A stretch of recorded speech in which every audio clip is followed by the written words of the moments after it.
Born a Kiowa Apache and raised as a Ute, Chipeta made her mark on Colorado history through her enduring work to establish and maintain peace between Native Americans and white settlers. As a young woman, she was the trusted partner of Chief Ouray, head of the Tabawatch Band of Ute, who was viewed by the U.S. government as the representative of all Ute people. She sat with him at tribal council meetings, and together they strived to find a peaceful way forward for the many desperate Ute people confronted with the challenge to their way of life brought on by the steady march of white settlers westward.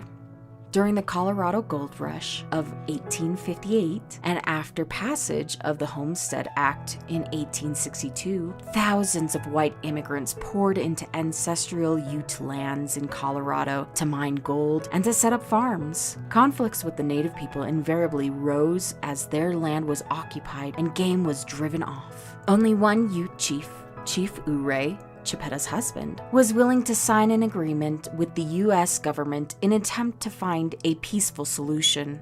In the treaty, Chief Ouray relinquished control of the Utes' land in the Rocky Mountains east of the Continental Divide in exchange for promised food and other provisions for 10 years. Chipeta then traveled throughout Colorado with her husband, working to educate other Ute tribes about the treaty and to convince them of the benefits of finding a peaceful solution with the whites. Chipeta was known for helping white settlers. One family recalled her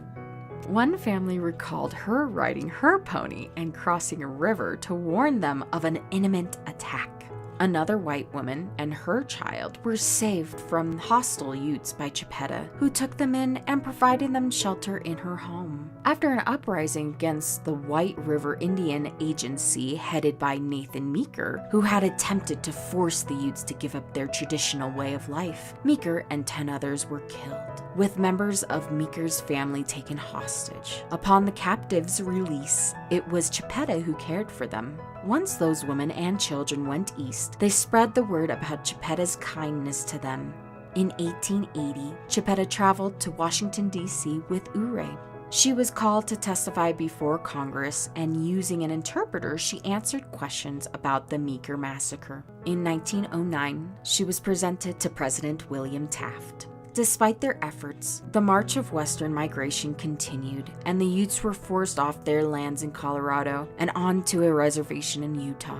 Living in poverty on the reservation, far from home, Chipeta continued to support her people for decades after Ouray's death. In an address to the Utes that was reported in the Western papers, Chipeta declared, "The sorrowing widow of the dead Ouray speaks to you, not as the squaw of the dead chieftain to rouse you to war and victory, but to weep with you over the loss of her people and the greed of the paleface."